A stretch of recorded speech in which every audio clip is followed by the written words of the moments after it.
Bom dia, estamos iniciando mais uma aula, mais um momento filosófico. Vamos nos direcionar a uma aula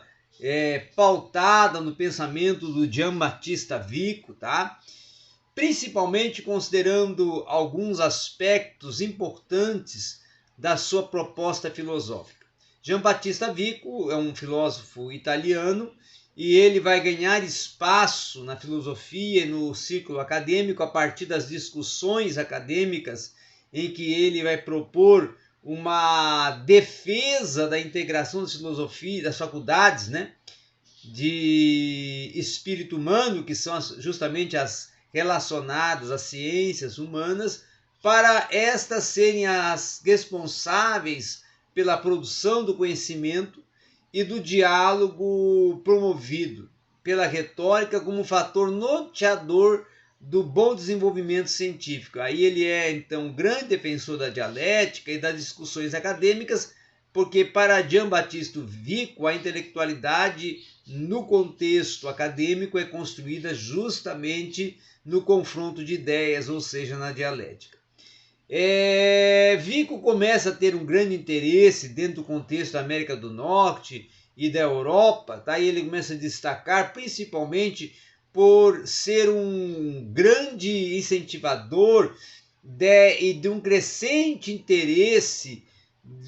impulsionado pela sociedade odierna da intelectualização, tá? Da intelectualização. Então, com efeito, até essa grande discussão sobre os problemas que vai apontar Vico sobre as faculdades do espírito, as faculdades de ciências humanas,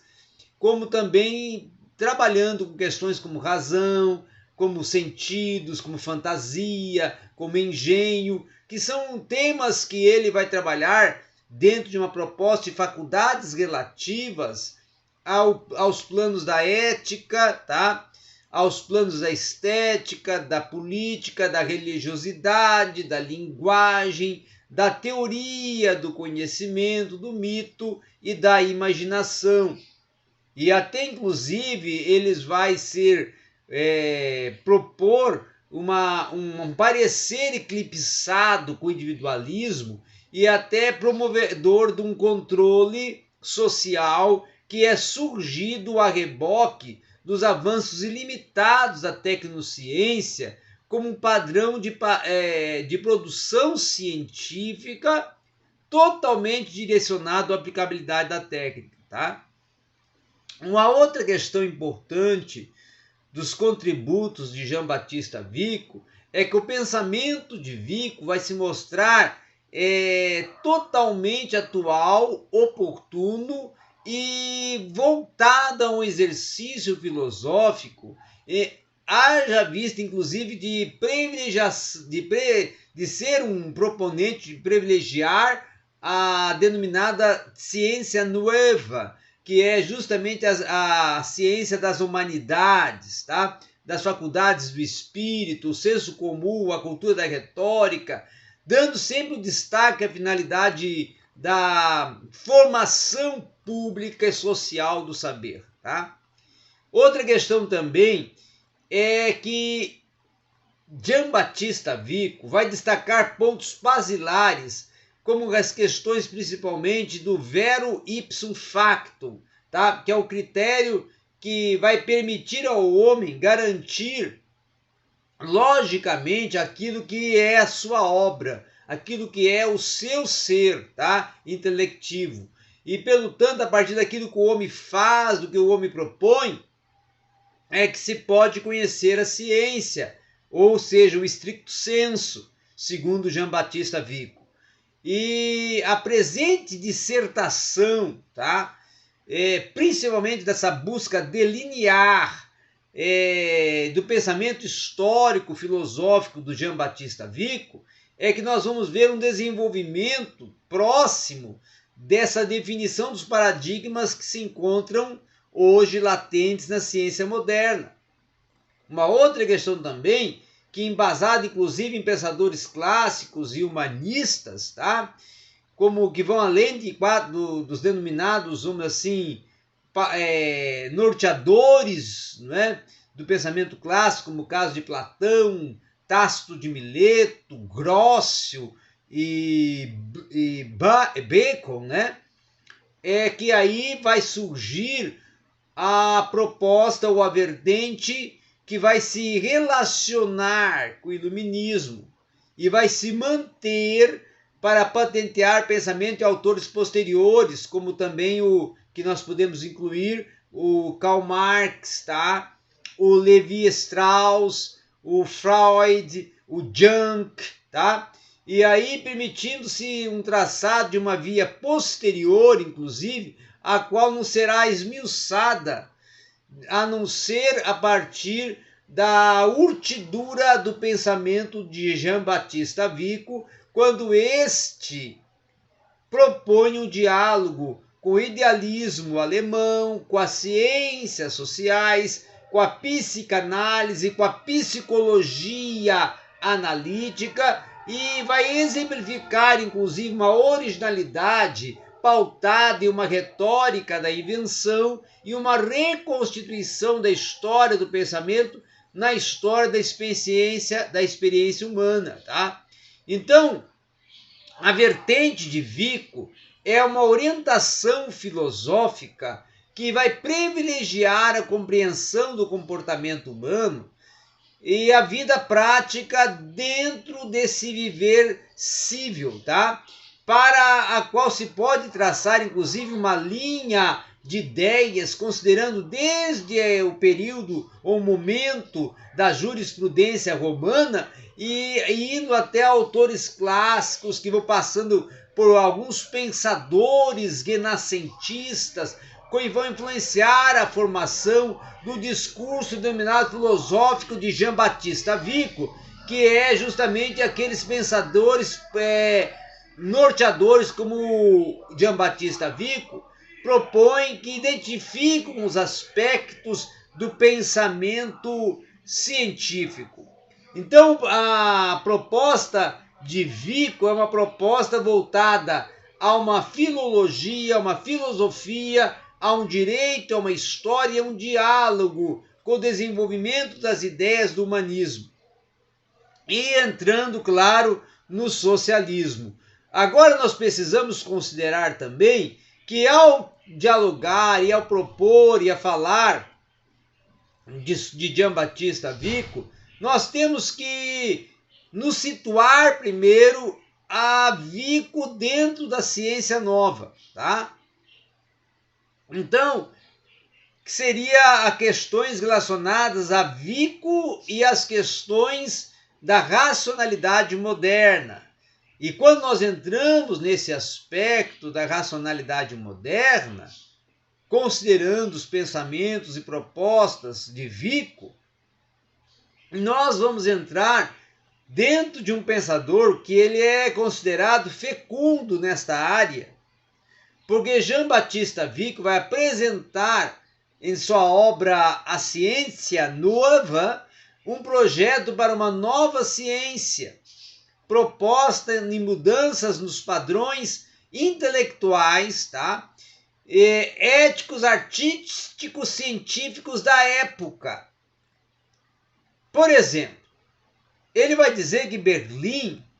na Alemanha, ela é uma região que vai corroborar para as riquezas das ideias dos napolitanos, principalmente dentro da crítica da construção literária, quando vão ressaltar que os napolitanos, a partir de uma visão primariamente desenvolvida da humanidade e da sua história, vão condicionar a observância de uma lei de desenvolvimento social, priorizando procurar conjugar, inclusive, estruturas de uma ciência nova, uma enorme gama de ideias excessivamente heterogêneas, ricas, autocontidas, para serem enquadradas no esquema que é reservado, aonde se parte por outros caminhos, resultando aí a leitura pautada em Jean-Baptiste Vico como uma tarefa não fácil. Uma outra questão também a ser considerada, que a despeito de qualquer alegada dificuldade, há que se destacar contra a ciência nova e, ao mesmo tempo, que a obra que se versa sobre história, filosofia, poesia e teologia, e principalmente direito, vai trazer um bojo de questões seminais, de disciplinas e linhas teóricas que se desenvolveram posteriormente, acreditando a Vico, as questões relacionadas ao direito da originalidade, que vai poder se submeter ao escrutínio de qualquer ponto de vista vantajoso sem o número de receio. E aí é interessante falar que é relevante situar Jean Baptiste Vico em seu contexto histórico, com as questões principalmente efervescentes de seu tempo, situando a relação aos ortodoxos e heterodoxos da religião cristã entre aqueles antigos e modernos propulsores de questões da racionalidade moderna. Nesse sentido, então, é que nós iremos destacar de um plano que a imagem romântica de um pensador idealista, principalmente isolado de seu mundo e que fora do seu tempo, vai se atribuir ao napolitano até meados do século XX, quando nós vamos ver decorrer uma visão extremamente idealista, passada por mais célebres intérpretes por meio acadêmico, como o caso do Benedetto Croce. Com efeito, a ideia de gênio, que é uma proposta da ciência, com que foi até inclusive combatida por Immanuel Kant, vai destacar que os cientistas que aprendem suas teorias de seus mestres, ou da experiência, aí entra o empirismo,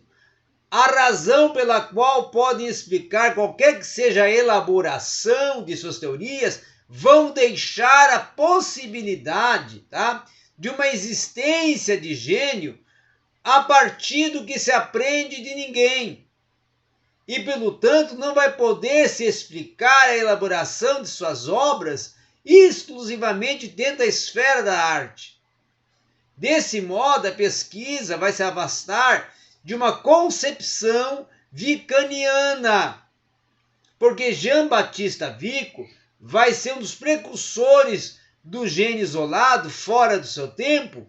que vão ser tribustadas principalmente na proposta de Vico ao romantismo do século XIX. Então, nada obstante, é considerado oportuno e esclarecedor que, relativamente, Vico vai propor uma ideia do gênio isolado que vai encontrar o amparo em sua própria autobiografia, cuja melhor interpretação que ele vai requerer é o conhecimento de eventos que o napolitano não quis inserir ou relatar como o contato de Vico com a cultura científica da época, inclusive através da sua participação nas academias napolitanas, o que lhe propiciava uma convivência com outros estudiosos de diversas áreas do saber, permitindo, inclusive, integrar com as ideias que se desenvolviam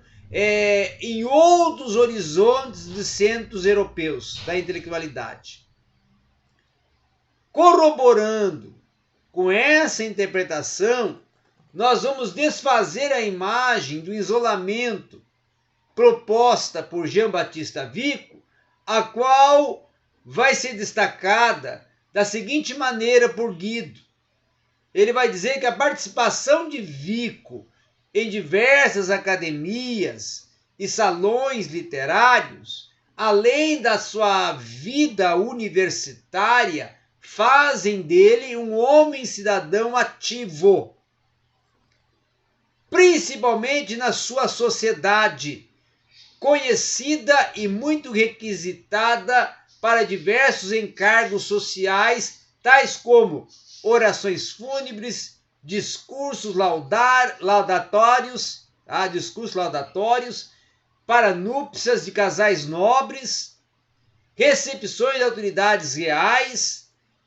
e também religiosas, é claro, entre tantos outros trabalhos de cunho literário que lhe eram encomendados. Portanto, Vico não foi um personagem menor da sociedade, mas sim foi um notável que viveu no seu tempo desenvolvendo discursos centrais para ocasiões monumentais. E ainda no mesmo sentido, nós vamos ver que a Ciência Nova de Vico é uma obra influenciada pelos debates sobre linguagem, história, principalmente dos povos antigos e da teoria do conhecimento e métodos da ciência travados entre os filósofos eruditos do século XVII. De fato, há que se considerar que o diálogo crítico entre as teorias e tradições científicas e imagens da ciência, que foi sempre defendida como uma ciência contínua, tá? E um contínuo existente, que é ressaltado a partir de uma razão e de uma sintonia com os novos rumos assumidos hoje pelos estudos do pensamento filosófico de Giambattista Vico. Tá? E outra questão para nós também acrescentarmos nesta aula é que, ainda voltando à Ciência Nova e Giambattista Vico, assentado sobre 3 pressupostos básicos, centrais nesta obra, nós vamos ver que ele trabalha que há providência divina, que as nossas almas são imortais e que há de respeitar o senso comum de homens que buscam fundamentar uma ciência para a compreensão de como nasce e como se desenvolve a civilidade humana, e uma ciência que vai contemplar o possibilitar de um conhecimento do universo ético, político e humano e a sua interação e a sua unificação numa mesma ciência. Então, para tanto, vai se propor uma nova arte crítica, visando inclusive conciliar o sentido filosófico da reflexão inata na natureza humana, na proposta dos seus sucessivos estágios de desenvolvimento cognitivo, com a investigação das fontes que evidenciam o surgimento da vida e sociedade, e vão ser responsáveis por atestar a natureza sociável dos homens, propondo igualmente uma arte diagnóstica que irá ser responsável por avaliar o estado civil e o grau da civilidade das nações e os riscos que a estão submetidas. Uma outra questão também, que é a de intentar, desse modo, a investigação de como nasce e como se desenvolve a civilidade humana, principalmente no curso da história, não objetivando o pensamento napolitano de uma criação de uma nova ciência que venha priorizar a sabedoria humana representada a partir da retórica e da dialogicidade do pensamento em relação com outros pressupostos. Então, para Vico, a filosofia cartesiana ela vai se relegar como ultrapassada às disciplinas tópicas, tá? Que vão se distanciar a uma filosofia da vida prática, levando a afirmar que a filosofia do seu tempo vai considerar o homem tal como ele deve ser, em detrimento principalmente da consideração sobre as condições de existência humana que vão dificultar o aprendizado das virtudes denominadas virtudes morais, relacionadas à ética, à moralidade do ser. Então, essa preocupação com a dimensão prática do saber vai levar Vico a defender um ideal pedagógico próprio, a qual, assim, a sua concepção de saber vai abarcar a retórica e outros saberes dos Studium Humanitis, preteridos à filosofia cartesiana, que vão considerar destituídos de uma justificação científica, excluídos, portanto, de um âmbito de um conhecimento verdadeiro. Então era isso que nós tínhamos para hoje, aqui no seu canal Transitar Teológico, em um diálogo interdisciplinar, falando um pouco sobre filosofia e entrando no pensamento de Jean Baptiste Vico. Obrigado a todos.